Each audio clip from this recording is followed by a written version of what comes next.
The following is a Claibs online production. Lunch with Claibs and Joe on claibsonline.com. And welcome on into another Monday edition of Lunch with Claibs and Joe, powered by Ameren, Illinois, driven by Munganess Alton Toyota here on claibsonline.com. I am Joe Roderick, joined alongside by Mike Claiborne, as you're coming off a nice weekend at the ballpark. Claibs, how you doing? I'm doing well. We win 3 out of 4. We had one game that went 2 hours and 15 minutes. So I have nothing to complain about. Some guys started to swing the bat a little bit better. The pitching was good. And we'll have our hands full tonight with Kansas City. They've got a guy who's yet to give up a run so far this year. So it's going to be fun. I'm looking forward to it. But, yeah, things are going well at the ballpark. That was the first time in over 3 weeks that you called a game at the ballpark with action in front of you. What was that like? Well, it was kind of strange watching these guys run on the grass and in the dirt and stuff. I wasn't used to seeing that here at Busch Stadium, but it was fun. And I think we're starting to get back to the normalcy of 2020, if there is such a thing, with how things are unfolding. The unfortunate thing is we won't have fans. We've got the cardboard cutouts, and that seems to be a pretty popular item from what I'm told. They've sold a lot of those so far. And I'm going to find out how they rotate them along the way because, Joe, you need to be in one of these cardboard cutouts. I bought 2 for my parents. So every year my parents would do the thing, what was it, $30 a month, and you get the standing room only tickets. So they're both retired, and they would do that. And anytime like a team they wanted to see in town, but really every weekend they would do it, and they had their little spot up in the Budweiser Terrace. And I guess that's a good spot too, by the way. Yeah, I've been up there before. They had a group of friends. I mean, they've made friends over the years that they all have their seats, and they get up there, and they have a little section that they go to every game, or at least every weekend game. And they've made it, their own little thing these past few years. And it's a heck of a deal too. I mean, $30 you get to go, each month, and you can't beat that. So I went and I bought each of them a cardboard cutout. But yeah, I wish, I know that it's with the amount that they've sold, I know it's asking a lot. I just wish I kind of knew where to look to see how I can find them. I wish they could do it some way where they'd have a between innings, maybe a little panoramic view from one side to another to see who, where that particular person, because, let's face it, we can't see it from where we sit because all of cardboard cutouts are toward the field, and we can't get on the field. So I have one, but I don't know where it's at. They may put it in the men's room for all I know. I saw John Daly had a nice seat behind home plate this weekend. Yeah, they move, and that's the thing. I know they move them around, so I'm not sure how that works, but I will look into that today. Yeah, there were. I saw too. There were a lot of kids that looked like they were behind home plate. I was wondering if those were the players' kids. Yeah, I think those are players' kids more than anything else. And that's pretty cool for them. I don't know. Have you seen what I know? The Suns have done it, and the Raptors have done it, where they've had the families do the players. Yeah, and it was a surprise to them. Yeah, I think that's cool, and I tip my cap to the NBA for trying to be creative as they can in doing little things like that, and they're having fun with it, and obviously they're getting some exposure from it as you and I are talking about it. So it's a good thing. Yeah, it would be cool, and if the Cardinals want to borrow this idea to reach out to their families and have their kids. I think they've done that. Have they done that? Have their kids introducing the players? Yeah, have their own kids introduce it. Like Paul Goldschmidt's kids say, now batting my dad or something like that. Yeah, and kind of catch them off guard for that first at bat. I think that's a good idea. I'll pass it on. By the way, so Annie Rogers and I were talking about this over the weekend. I had her on as a guest on my show. And one of the things we were talking about was the way the crowd noise is pumped in. And, it just sounds like regular background ambiance for a while. But when the ball's hit, who is in charge of the crowd noise? Because at a split second, they have to decide if it's going to be an out or a hit and have the crowd react in that manner. They have a guy in the control room. That might be a pretty good pregame show guest to talk about how they ride the microphone and in the PA system. But I will tell you this: here's what's kind of eerie about that. when the last out is made, and you hear the cheering and then they just cut it off, it's like dead silence, man. And all you do is hear guys raking the dirt on the infield and working around the home plate, the grounds crew.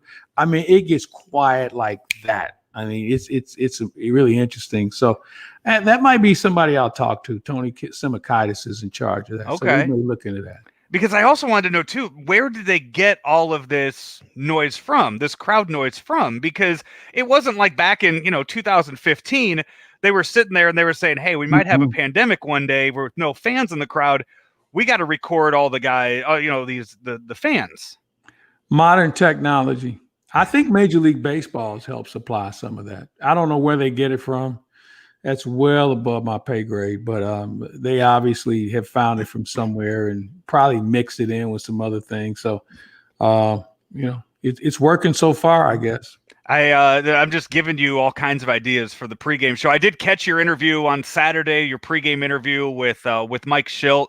What took me aback, I knew that they had certain hours that they were allowed in the ballpark now. Mm-hmm. I didn't realize just how early they were getting in the past, and now they're not allowed to get in there in the past. Let me tell you, when we're on the road, guys would be leaving for the ballpark at 10:30 in the morning. And when Matt Carpenter first broke in, he wanted to be the first one at the ballpark. So that meant somebody had to get up and be there to make sure he was there. And, Carp would be there at 9, 10 o'clock in the morning, So they used to kind of like pull names out of a hat to see who was going to be there to make sure they had a trainer there and anybody else. But he scaled that back dramatically. But now I think the rule is you can be there 6 hours before the start of the game. Yeah, I think that's what he had mentioned, that they're limited with when they can get in.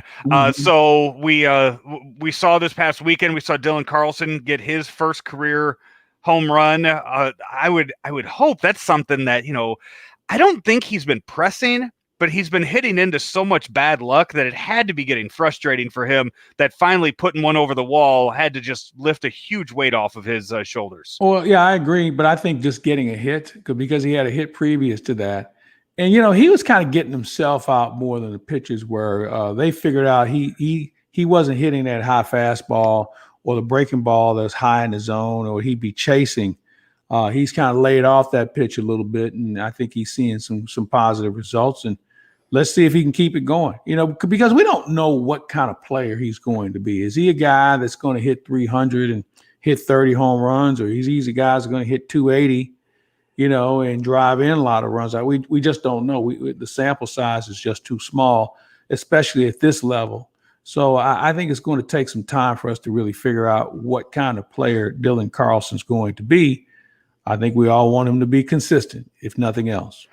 We got Paul DeYoung back. We saw him back in the lineup on Sunday. I think outside of a few pitchers here and there, Carlos Martinez would be the next one that we'll probably see come back. Carlos, Ryan Helsley, Junior Fernandez will be the next batch of guys, and Lane Thomas is close. Yep. So those are the next group of guys. And at that point, Joe, I think that'll be the cards, pardon the pun, that we've been dealt for this year. And, unless they think they need to make a deal, I don't know who's making deals right now. And what do you want to look for? What do you want to trade for? I think you have to give guys, you got to figure out this 4th spot in the order. Okay. I mean, maybe that's DeYoung, but it's going to take 2 weeks minimum to figure out if he's the guy or not. And we don't have that much time to go. So we got to learn on the fly. And the deadline is what, next week? So yeah, the 31st. So you don't have a lot of time to mess with this. I mean, there's nobody out there. And with the expanded postseason, I think there's teams that they'll look at it and they'll say, okay, if I make the playoffs, I make the playoffs. I don't think there's teams that are trying to tank this year that you see in years past because it's too short of a season. And now we're to the point I can't count how many major league debuts we've seen of some of these top prospects, because some teams I don't think are treating this as a real season. It's not. There's 5 weeks left in the regular season. It's weird. We knew it was going to be weird. So now when the trade deadline comes, why would you want to give up one of those prospects for a chance to possibly win a World Series in a shortened year like this? Well, are you making a trade to get a prospect, or are you trying to make a trade to dump a salary? I think that goes into this also. And the other thing is, there've been a lot of people hurt, and some organizations just don't have the depth, on a big league level, so they have to dip into the minors. And yeah, you're rushing some guys. I don't think there's any doubt about that. But there's some guys that are going to have to learn on the fly because there's no games for them to play in the minors. That's the other thing. If they had games to play in the minors, I think you wouldn't see as many of these guys. But they don't have any games, so if you're going to bring them up, you're going to play them. So he's going to probably play more here than he is in the minors this year, which means nothing. So I think there's a lot of different factors on why you're seeing guys getting called up. Yeah. So we see Mike Matheny back this week. Are you going to have a chance to talk with him at all? Hoping to try and visit with him tomorrow, or hopefully tomorrow or Wednesday at some point. Mike's a good friend, and it didn't work, but I have great respect for him as a person and certainly as a manager. And I'm hoping that we'll have a chance to visit. You haven't we've talked to each other. I mean, we've seen each other and talked to each other since he left. So it wouldn't be like I'd be knocking at the door and he'd say, Mike, who? What changes do you think that he has made personally and professionally since his time away from the Cardinals? Well, from what I'm told, he's better with the media, although this is a different era in how we deal with the media. He's a better communicator with his players, from what I'm told. But again, this is such a different environment that we don't know, if it was predicated on the circumstances or was it predicated on him trying to learn from what he didn't execute as well here in St. Louis. So I think that's going to take a little bit more time. And it's a different team. This is a team that's not expected to win. I mean, they have some young players. In St. Louis, you're not only expected to win, you're expected to be in postseason and go beyond. So a different environment and different expectations for sure.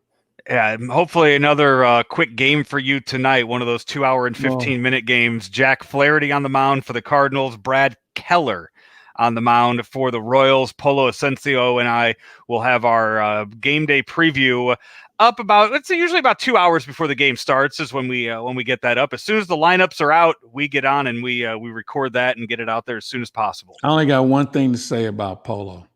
Boo! He'll know what that's about. We got this standing thing. So let me just give you the backstory on it. So this year, Polo and I and Benji and some Cardinal coaches, we went on the Cardinal cruise. And every time one of us would be up and talking or we'd see each other, we would just go, boo. So now Polo does it all the time. And so the other day, Stubby Clapp was down on the field and, the ballpark is empty, right? And Stubby's about to hit some BP or whatever. And all of a sudden Polo just goes, boo. And Stubby knew exactly who he looks up in the stands and there's Polo up in the booth waving at him. And so whenever we see each other, we just do that. We got nothing else to do. And he's one of my favorite people. He's doing a phenomenal job representing the Cardinals and representing the Spanish language broadcast, and just a delight to be around. And I'm just so happy that he's part of what we do on claibsonline.com. And certainly thank you to our good buddy Jamie over at Munganast Alton. And of course, our other sponsors, Ron Kelly, the home loan expert, and Ameren, Illinois. By the way, interest rates are as low as they've been in a long, long time. Some of them are under 2. So if you're thinking about buying, this is a good time to look into it. You might want to give the home loan expert a phone call or just go online at homeloanexpert.com and check them out, and they'll find something that works for you.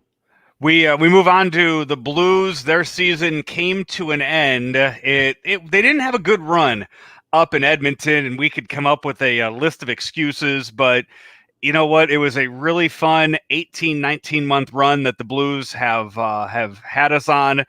And for it to end the way it did, you know what? I think for the first time in 50 years, there are a lot of Blues fans out there that look at it and say, you know what? You lost in the first round.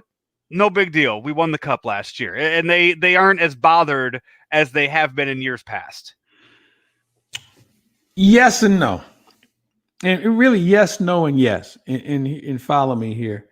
Yeah, I think that some people are like, we had our fun with it. We'll get them next year. We won the cup. Never done that before.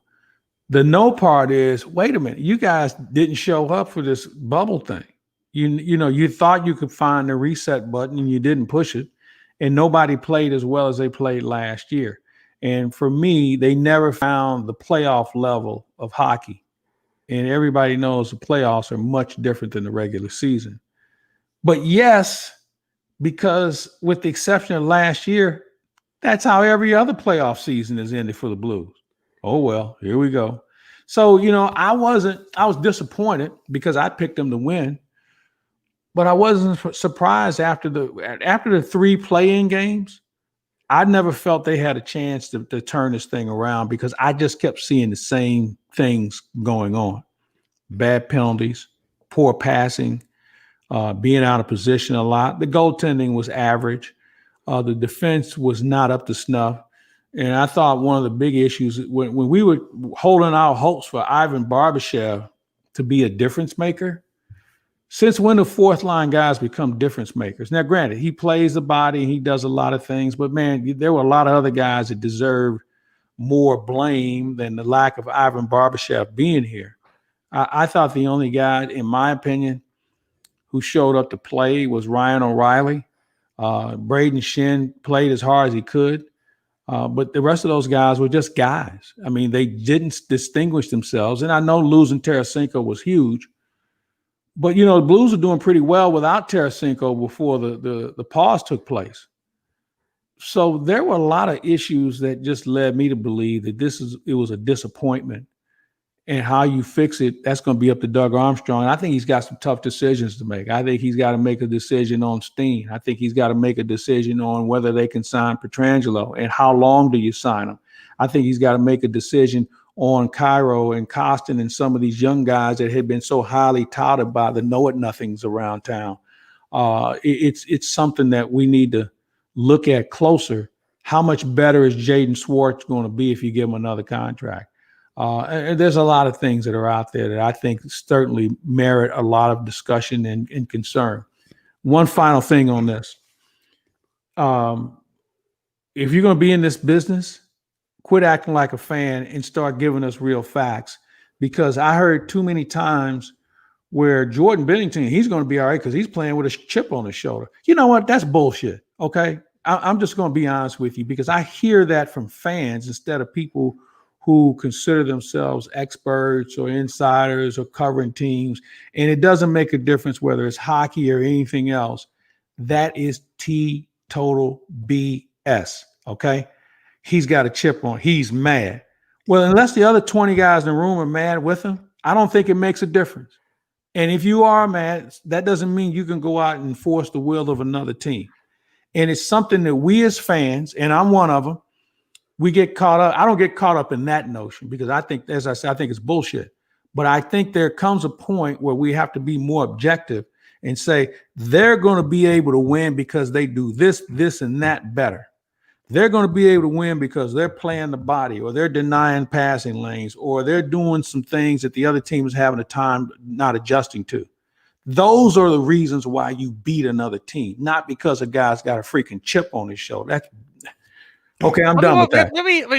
Did he? I mean, that's the thing, though. Did he have a chip on his shoulder? Because you look at this team; they were a young team. They had so much fun last year winning the cup, and this year, whoever wins the cup isn't going to get to have those parades. They aren't going to get to go out and have those parties. They aren't going to get to have some big, huge celebration wherever, whatever city it is, whatever the area is in that city. Is it? I mean, do the players care this much? I mean, are they trying to run out the end of the season? We don't mind some of these guys. No, I think they care because you know what? Here's the one thing that goes into this. Who cares about a party? Who cares about a parade? You care about your name being on that trophy. You care about the ring that comes with it. You care about the fact that you were a champion for life. All the other stuff, again, is for fans. But a team like the Blues, everybody on that team just got their name on the cup and they got that ring outside of Falk. But once you get one, you want another one. All right. I mean, there are guys who've had their names on the cup 8, 9, 10 times. Okay. Ari Richard, one of the most successful athletes in sports. But you know what? The second one is as much fun, if not more fun than the first one and the third one and the fourth one. So that's what you're playing for. You're not playing for a parade. You're not playing for a party. You're playing to have that honor. That's what you're playing for. But we as fans, we get a kick out of the parade. And, hey, we'll do it again. Let's get drunk. Okay, that's fine. But the players have a different mission than the fans do. Let me get your prediction. Alex Pietrangelo, is he a Blue next year? I don't think so. Unless one way. It's going to be a soft cap for at least 2 years, okay? If he thinks he can win again with this current team, maybe he takes less on a short-term deal. Maybe it's a 2-year with an option. Maybe that's more compared to maybe going to Florida or Toronto where they have the money and they may give him a long-term deal. But, man, I got to tell you something, Joe. I see these guys sign these long-term deals, and when they get in that next to last year or the year before that, it doesn't really work that well. And if you don't think so, you think the Blues are really excited about having Alexander Steen, still having to pay for him, and he's a shell of what he used to be? Mm-hmm. And you look around at other teams who are carrying guys and that they can't move or they won't buy out because he's killing the cap and he just isn't effective. I don't think it works out as well as you think. Now, from a security standpoint, yeah, it's great for the player. But if you're an organization and you're trying to manage a cap, you better have some reopeners. And the players have them. The players can opt out. I think the team should have something too to buy themselves insurance. But they can buy a guy out and it doesn't hurt them as much cap-wise. But I just think overall, Pietrangelo's got some interesting decisions to make. Because of his age, is he going to get better? I think that's the other question. You're paying a guy for what he did. Now you're going to have to pay him for what he's done compared to what he can do. Is Alex Pietrangelo going to be 8, 10, 12 points better? Is he going to be a Norris Trophy winner? Is he going to be the key guy on a Stanley Cup championship team? I think those are all questions. And if you think he is, then you pay him as such. But what if Alex Pietrangelo turns in another season like he did this year? And he was good this year. He should have been a Norris Trophy finalist.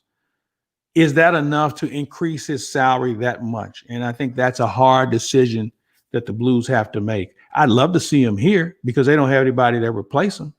But I understand it's a business also. And if you don't have the cap flexibility that you need, then you're going to have to move on and do something else. Yeah, we'll find out that answer here in a few weeks. Still plenty of playoff hockey needs to work its way out before we get into all of free agency. Hey, just a quick word from our friends at Munganess Alton Toyota. I know we had planned on being there today. We moved that to next weekend, had some things come up that we couldn't control. So the plan is to be there again next Monday. And I do believe Polo is supposed to be there with us as well, because the 4Runner that he's driving around right now from Munganess Alton Toyota, I believe they're going to change that out and give him a new car for the final month of the regular season for the Cardinals. So next Monday at noon is when we will be there for that, which is good for me because, Claibs, I'm sitting about 10 feet away from where my son will be starting second grade tomorrow. And that means I am going to have to find a new place to do this show from every Monday. Well, you know what? You're a creative guy, and I'm sure you'll come up with something. Yeah. Hey, NBA playoffs also going on with the NHL playoffs, and there's quite a few storylines going on right now in the NBA. But first, Luka's game yesterday. Luka Doncic of the Dallas Mavericks put up a 40-point triple-double with a buzzer beater yesterday to beat the Clippers. And just the games that he has put up, the stats that he has put up in his first 2 years as an NBA, being here in the NBA, that kid is on his way to doing something really, really special in his NBA career. What have you? Where does he stand right now as far as top players go for you? Well, I think he's a top 10 player in the game. There's still some other good players out there. I think his emergence has certainly been noticeable. He's a young guy that's still learning the game, but this is where the European player has an advantage, where they've been playing in leagues with grown men for a long time. Okay, and they've been playing the game on a more competitive level for a longer period of time. And it's starting to show with him. I'm a little disappointed in the Clippers and how they're guarding him. You can't have a Reggie Jackson guard. You got one of the best defenders in the world in Kawhi Leonard that's not guarding him enough. Paul George is another very good defender. Now, I know he's struggling scoring-wise, but you got to give this guy different looks. That's what you have to do. And I just don't think that the way the Clippers are going at it has been successful, hence the reason he dropped 40-something on them last night. But he's a good player. He's got a lot of upside. I guess my question, who would you rather have, him or Giannis? Two young guys. Who would you rather have? Now it's starting to sound like Frank. If you had one guy you could have for the next 5 years, who would it be? Who would you like? God, the length of Giannis is what makes him so appealing to me. That I think I'd go Giannis over Luka. See, here's something that I would say. Now Luka has shown the ability to be a better perimeter shooter. I can teach Giannis to be a better perimeter shooter, but I can't teach Luka how to get taller and how to just dominate inside because he's got many post moves he can use. And he's a tenacious rebounder. He fills a lane on the break. Giannis is the guy for me, but Luka is certainly in that conversation of guys 25 and under that are top players in the game. And I think I would look at it that way more than anything else, because when you look at top 10 guys in the league, you know, there's top 10 guys at different positions. I mean, we haven't even talked about a guy like Steph Curry or Klay Thompson.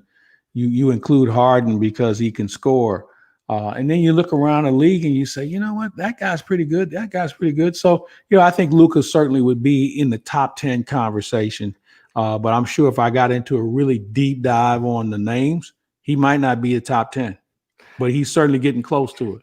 It was telling for me this week just how disconnected I've been from the college game. Now, Luka and Giannis, both guys that came from overseas to play, but we had the NBA draft lottery this past week. And immediately after that, you have the projections of who's going where. And my lack of familiarity with many of the names in that lottery really showed me just how disconnected I've been to the college game. But you're really not. But you're really not, Joe, because a lot of these kids are one and dones. Yeah. Very few. The only kid that I really think is a complete player is Obi Toppin, the kid from Dayton. I just want him I want him on the Bulls just for that name. Yeah, I mean, he's the real deal. But he stayed longer. I saw Weissman play, the kid out of Memphis. I watched him play a few high school games. And yeah, he didn't get to play at all. He didn't get exposed at Memphis because he got suspended. Right. But you have the ball kid who everybody knows because of his dad. Yeah, but he's been playing overseas also. So we really don't know. And I'm going to tell you, if I'm an NBA team, man, I got to be careful with this pick, because I have to say to myself, he may not be able to contribute for at least a year. And you know, it's almost the Michael Porter Jr. effect, where he was out for a year because of injury. Now that he's returned, they brought him along slowly. He's a legitimate contributor to the Nuggets. But I think this class of players we're watching now, I think they're going to be in that same boat. I do not think those guys are going to be ultimate difference makers right out the bench, except I think Toppin is probably the most complete player, or NBA ready, should I say. The rest of them are going to be guys that, you know, you'll work your way into it. I know on the rundown, we talked about a few broadcasters that had gotten themselves in trouble for comments that they made, but still staying with the NBA, Montez Harrell had a comment towards Luka this past week. Called him a bitch ass white boy during the game. If the roles are reversed there, and that is a white guy saying something like that to a black player, is this magnified even more? Yeah, but let me give you the backstory on it. And I'm glad you brought it up, because I had a couple of conversations with people who were directly involved with this. It troubled players so much that the players went to Harris and said, you can't do that. And there was a big debate about it in the Dallas dressing room. It was one in the Clipper dressing room. Coaches talk, agents talk, league talk. And initially what they were going to do is have a press conference where he was going to publicly apologize to him, much like Larry Bird and Isaiah Thomas many years ago. And somebody brought up the point that didn't really go over very well.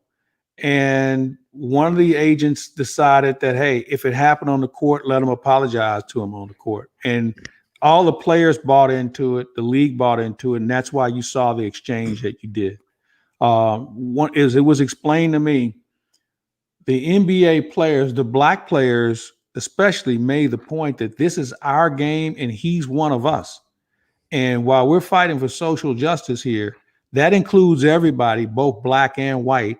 And they felt like it would have been hypocritical to just walk away or poo-poo it as just being competition. And they wanted to make a point that Luka Doncic is one of our players. He's part of our league. And what happens to him happens to us. It doesn't make a difference what color it is. It wasn't right. And that's how they resolved it in the manner that they did. And I thought they did a good job with it. Yeah, it's I think it was Rex Chapman that tweeted out, if you haven't been called that in a basketball game, you probably haven't played in a high level. Yeah, or you're not good game. enough. Yeah, that's the other thing. But I'm glad to see that the players police themselves, where this wasn't a thing where the league had to step in, or somebody's issuing a written apology that didn't mean anything. They had a good conversation. And from what I'm told, it was heartfelt. And I know both agents to this situation. And I know talking to both of them and explaining to me how they wanted it to be done. And just how the other players were like, hey, dude, you need to fix this. The ones who were really outspoken about the social changes that they want to see, they were like, hey, you got to fix this. This is not what we're about. We're not going to have a double standard here. And I think they addressed it in the proper manner. Along those same lines, we also saw the video release from last year's finals. Is it Masai Ujiri? The president of the Toronto Raptors had the incident at Golden State after the Raptors won the championship last year, wasn't allowed on the court, got into an altercation with a security guard. He was a deputy sheriff for San Francisco County.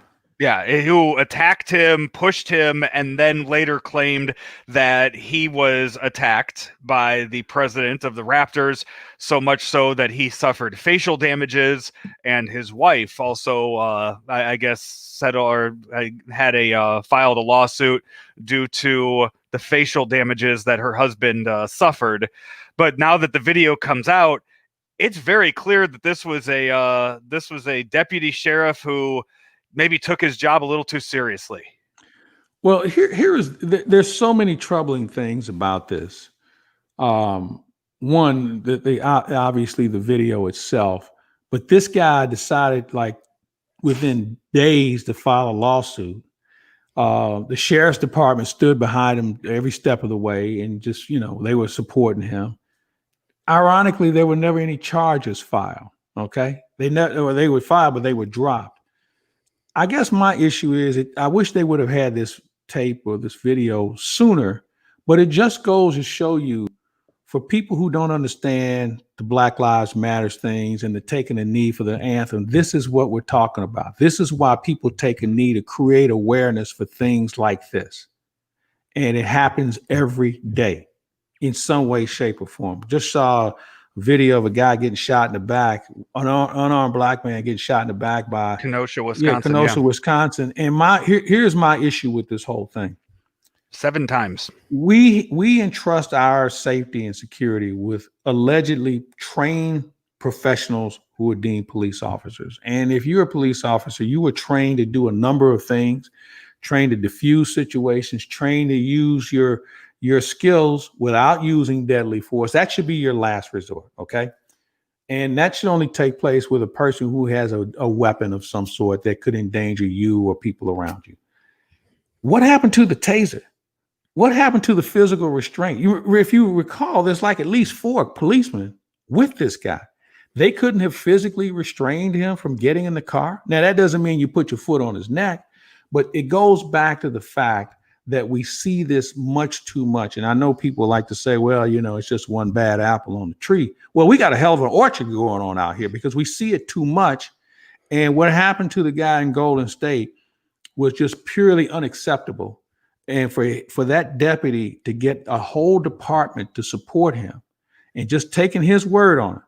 And now we find out it was a complete bold-faced lie, and how it unfolded is a travesty. And that's why the there's such a discord between people of color and the police department.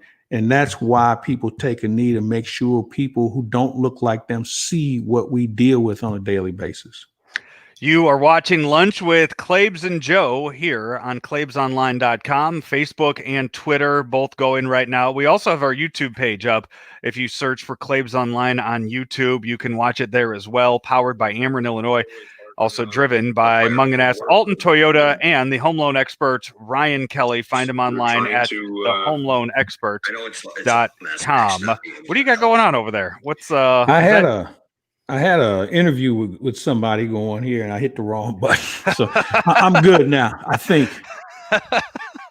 This technology thing, man, I'm still working with it. Trust me. I want to get into the two people that you know very well were in the news this past weekend in the broadcasting world. Mike Milbury, who you recently did an interview with on Claibs Online. You talked to him. I know you spent time with him last year here in St. Louis during the Stanley Cup Finals. And then also Tom Brenneman of the Cincinnati Reds, who you've probably known his entire career due to his father, Marty Brenneman. Two very different comments that were made. Which one do you want to start with?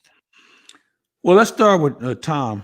And you're right. I've known Tom for a long time. I've known Tom for 30 years. I knew Tom when he was doing Cincinnati basketball over Cincinnati Bearcat basketball.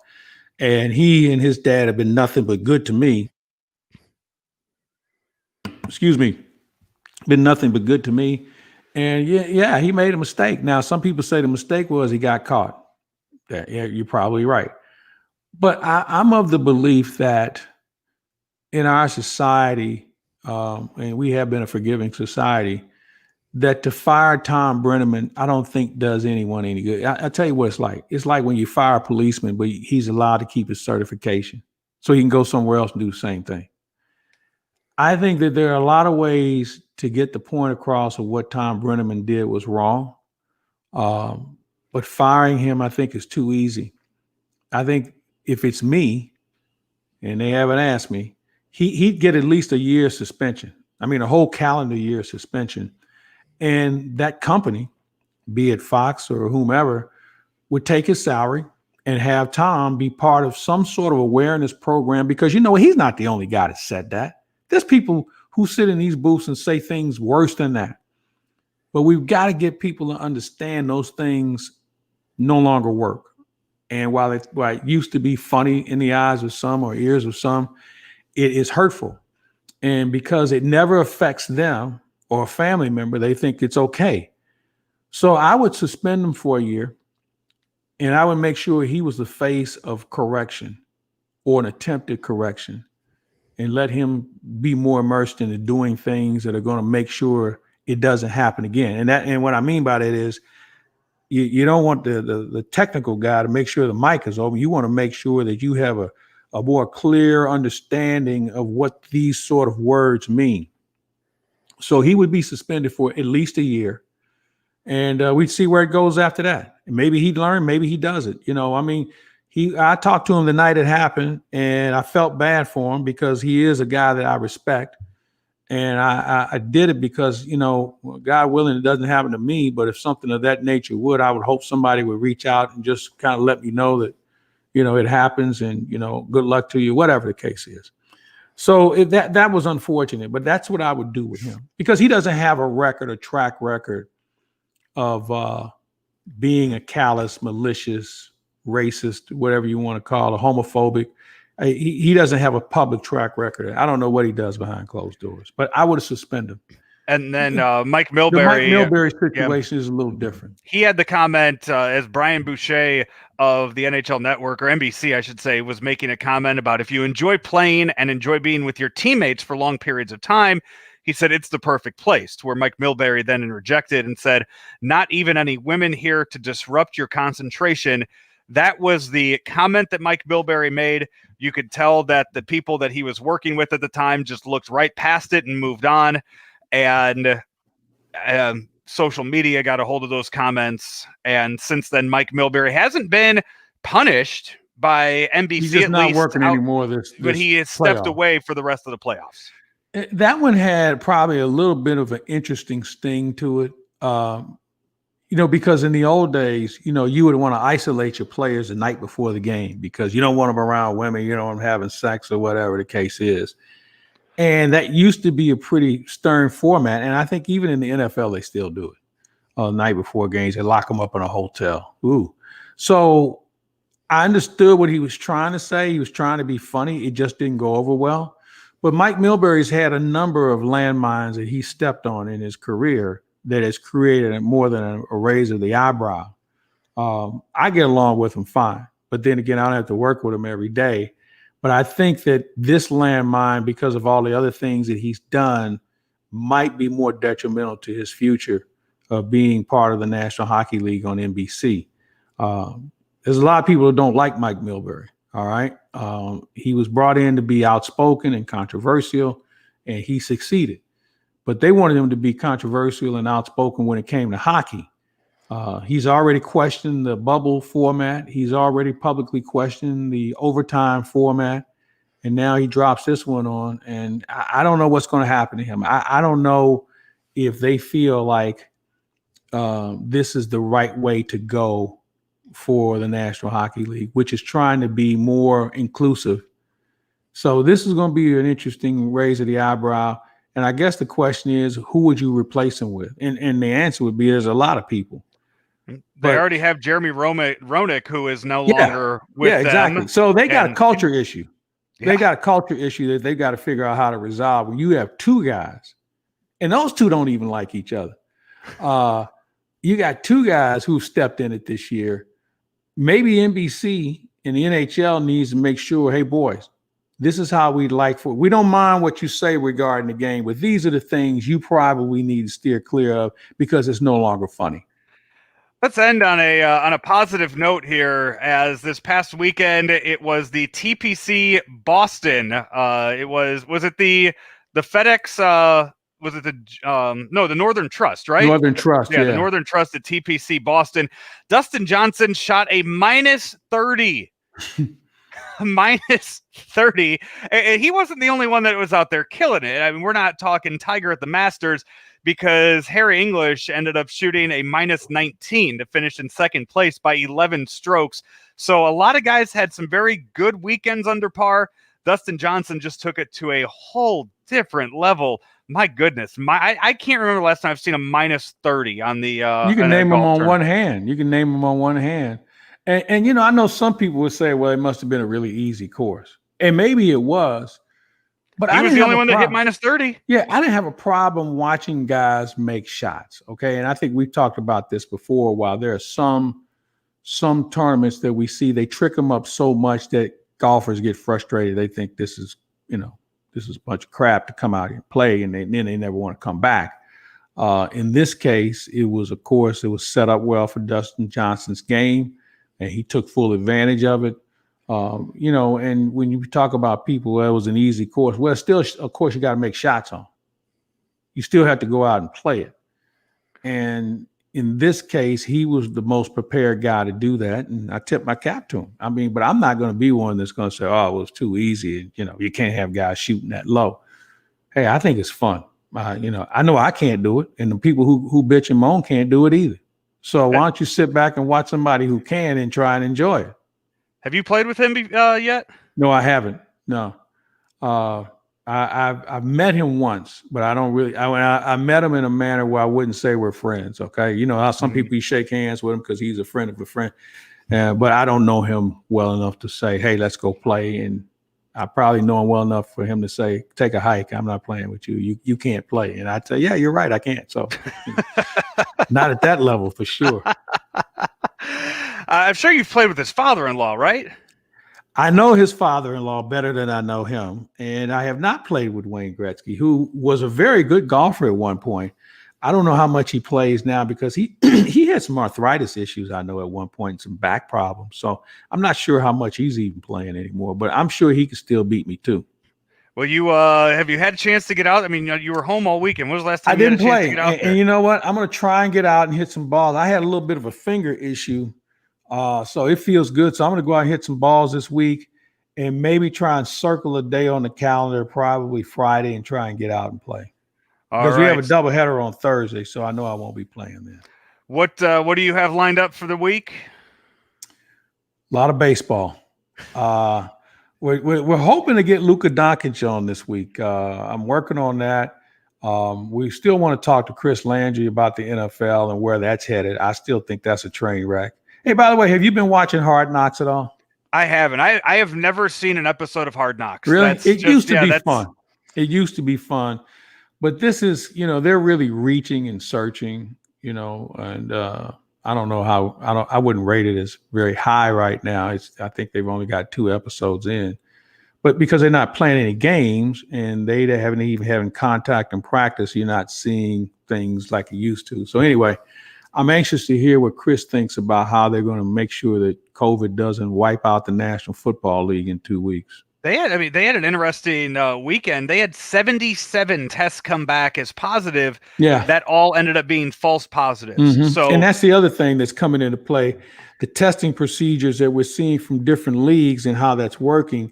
And there's some people who are kind of raising their eyebrow to making sure that this thing is being done the right way. So more to come for sure. And I'm sure we won't be hearing the last of it. We have a lot of Cardinal baseball coming up this week. No more Blues. No more Blues hockey as we But we'll still be talking about it. We will. Yeah. They had a few press conferences earlier today. I know they're all week long. They're having Zooms with the players. So follow social media and we will you'll see plenty of comments out there by the Blues. And I know we're going to try to get some of those up on claibsonline.com as well. Another full week of This Day in Cardinal History will be coming your way. I know Cardinal fans should remember, I think it's Wednesday's memory. Cardinal fans will remember what happened between Whitey Herzog and his shortstop at that back in 1981 and the shortstop that it led to the Cardinals getting for 1982 and beyond. So a lot of fond memories, I think, from a very ugly day at the ballpark on Wednesdays, and then we will have every day through that. And I know you have you haven't sent me what you have planned for September yet for This Day in Cardinal History, but I know it's that coming. we have something going, something special working for that. We are on the case. We'll finish September strong. We're going into October. You don't think that we'll be able to fill every single day of October with Cardinal memories? Yeah, we could. Yeah, because they played well into late October before. Yeah, we'll figure it out. I was going to say, I know maybe not all the way through the end of the month, but you definitely would have. We'll plug in some other stuff along the way. I'm sure between the football Cardinals and the Rams, they did something stupid during that time period as well. So it'll be the month of October, St. Louis sports. Yeah. Well, you have a nice day at the ballpark today and the rest of this week. Look forward to hearing what Mike Matheny has to say to you and the rest of the St. Louis media, as I would imagine he'll get a chance to talk to some people. I wish we could have seen what the reaction from the crowd would have been. I wonder what that would have sounded like. It would have been fine. I don't think people had I know people were frustrated that they didn't win more, but Mike Matheny was as good of a person to people. He wasn't a mean-spirited jackass or anything like that. It just didn't work. But I think Cardinal fans will remember him as a winning manager. He just couldn't win the World Series. And he was a very good player here, and he was a fiber of the community also. So I think Mike Matheny would get more than a hero's welcome back. And well, we'll hear your comments with him later on this week. He is Mike Claiborne. I'm Joe Roderick. This has been Lunch with Claibs and Joe, powered by Ameren, Illinois, driven by Munganess Alton Toyota, and also sponsored by the home loan expert Ryan Kelly. Find him online at thehomeloanexpert.com. We will talk to you later. Have a great day.